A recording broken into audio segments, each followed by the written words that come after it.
Hi, welcome to CIDC. I'm Jayashri Kurup. I'm editor CIDC Nirman. And today we are talking about the Interim Budget 2024 that the BJP government has presented. Mr. Suresh, would you like to talk about what she has given to the housing, the real estate, and the infrastructure sectors? Well, I would look at it as a continuity and also forward looking as the initial words on whatever initiatives done over the last uh, 5 plus 5, 10 years time period on these areas on housing and, for example, on the rural housing component, they said having achieved from 1 crores to about 3 crores. The idea is to do another about 2 more crores to be done. So that means 5 crores for the rural housing. That's a good news. And we are aware that in the urban sector, they run about 1.2 crores under the PMAY urban. But a special mention was made in the presentation period that a big thrust is going on middle income housing and also housing for the other categories. So that is a very forward looking one. So in what form it will come on that? Is that PMAY get a 2.0 version or what is it? We are not sure. But it's very clear for them to mention clearly that a big thrust on the because the success on the urban housing is pretty good for 1.2 crores housing having been done under that category as against rural about 3. So therefore, that will be a very good. I look forward to get the details so that I was trying to download the link. I could not get on that particular thing on the middle income and other sector housing, including slums, what she used over there. So that means on the urban housing also there is going to be a continued push over there in continuation of PMAY launched in 2015 and then continued now over the 2 years time period. So that's as far as the housing is concerned. And along with that, I like the component of the. I'm intentionally doing it. A 1 crore rooftop solar is and that normally is an urban phenomenon. So it will go along with the housing because it will be a good component of energy costs coming down for a large number of families. I'm sure government will give in some amount of support on that. Also, equally important, the electricity. They have also declared a few units, 300 units or something free, if you set up your Yeah, solar roof. you're absolutely right.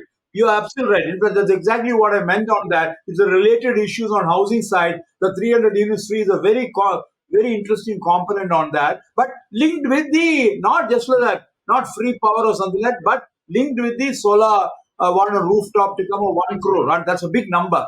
1.2 crores other housing and 1 crore is a and equally important is the electric charging point is also an important component which was mentioned over there under the EV. So I'm linking 2, 3 areas which will all come into the housing segment in a very large way. So then coming down to the infrastructure, I think I'm extremely happy that the continued thrust of Gati Shakti, PM Gati Shakti is getting 11%, 11.4% increase in funding than what it was already there, either in the road sector or on the port sector, airport sector, as well as the metro sector. All these are very, very important. And they went down to some details on each one of them, how much is going to come for each of the sector. And that is very heartening to. And take my word, if infrastructure investment is going to come and continue to be there in a large way, economy is bound to grow in a thing in terms of consumption of steel, cement, all the building materials, and also consumption of labor will be good. I think the last figure I will go by Swarup's official figure, but I understand about 5 crores construction worker.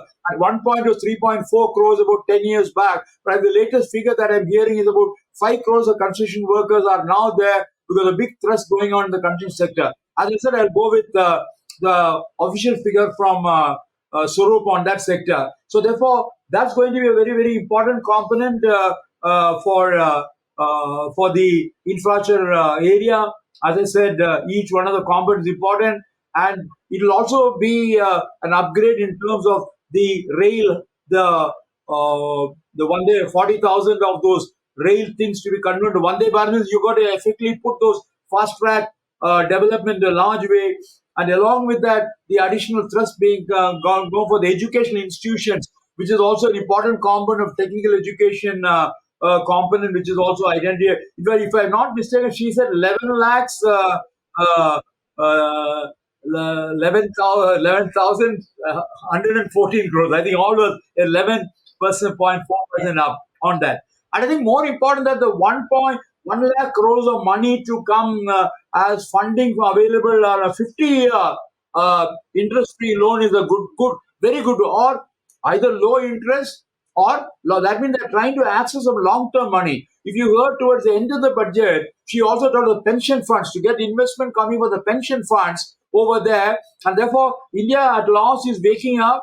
Like US is built on the pension funds all over, and the US is built on the insurance sector and provident fund by East Europe, and we never had the access to long-term money. All we had a short-term money of 5-year bond and 10-year bond. They're talking of 30-year money and 40-year money. She mentioned twice of the 50-year money with low income one for two ideas on that. So I just thought that is a very positive thing. That will be very useful. And three more observation. The fiscal deficit, what was around 5.9 that was suggested, that was in the budget, everybody is saying it's likely to go to 6.2. But for it to confirm that it's come to at 5.8, 1.1 notch below, and with that particular curve, they make it 5.1 for the next year ending 2025.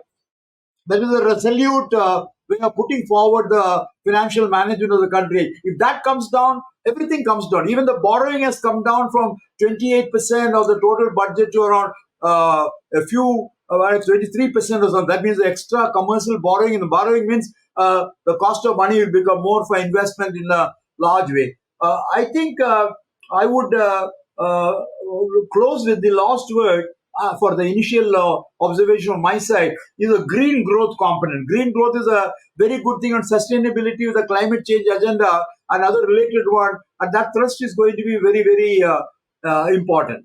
One more thing I'd like you to comment on the rail, the different segments of the rail. They said that one is the high speed rail, the dedicated freight corridors. In addition to that, you did Yeah, mention.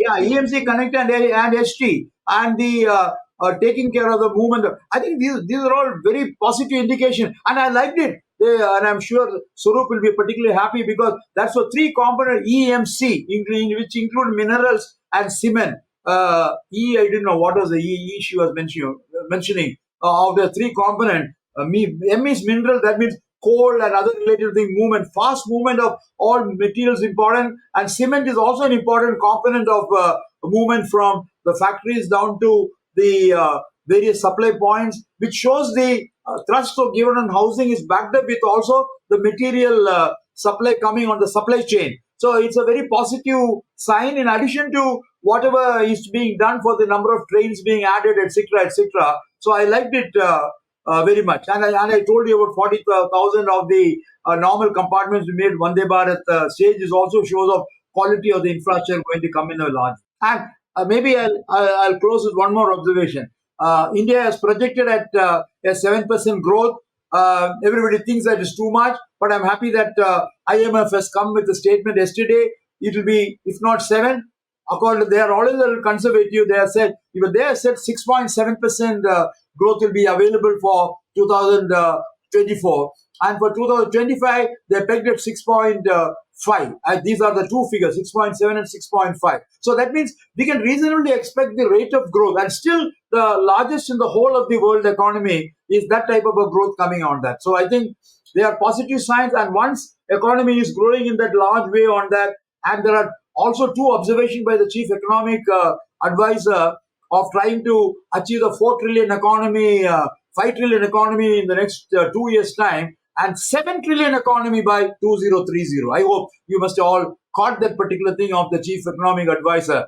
That means much, much beyond the 5 trillion required to make it the world's third largest economy, beating now Germany and Japan, who are slightly ahead of us at about 5 trillion. We are about 4 trillion now at this point of time. So therefore, to me, it looks like a forward-looking budget, and things should look well for India as a whole. You need everything to move together. You need planning, you need finances, you need training, you need to fill in the gaps in education, you need technologies, you need maintenance of existing assets while you create new assets. I think Mr. Suresh wanted to make a point about the city planning. But what I wanted to say is that Amrut 2.0 has started only last year. And that means from 500 cities, it's now going to come to 3,800 cities. Namely, all your basic city infrastructure on water supply, sewerage, drainage, and waste management. And SBM also. SBM is Swachh Bharat, that's also 2.0. These are the two ones, even though Smart City program will formally end by June 2024. They're going to wind up now. 100 odd cities, some sort of development are taking place, not exactly the most desirable. So, for a tier 2 to tier 3 cities, going from 500 cities to 3,800 cities is a very, very major component through Amrut 2.0 and SBM 2.0. That's not a new one because already announced. So that funds will be available for the next 5 years to deal with the city infrastructure development, like core infrastructure like roads, highways, ports, airports, and metro is specifically meant. That's under the Gati Shakti program. I therefore agree with Surup. While these investments are all coming, the good policy programs there. One of the major things that can make it successful is also to have the right level of what can I say inputs required for delivery, which of course material you suggested on that machinery we are catching up, but on manpower is an important area. Both at the cutting edge level of mason, 65 odd trades are there: mason, carpenter, barbender, plumber, electrician, tile layer, etc., etc. Including now on the new technologies which are required, mechanization. We are no more doing the slow speed, things are coming faster. Lot of mechanization is taking place in the construction sector in a very large way. So, to deal with all the equipments and machinery to lift and transport those particular things, and put in position becomes an important component. So, maybe significant thrust there, and as rightly told by Surup, is also the issue related to the engineering level and supervisory level and foreman level, where the present day people coming from the colleges of engineering and technology, or for that matter, polytechnics, and some from ITI coming up over there. These three levels are there at the college level, polytechnic level, and ITI's level. You require to utilize them to make it industry friendly.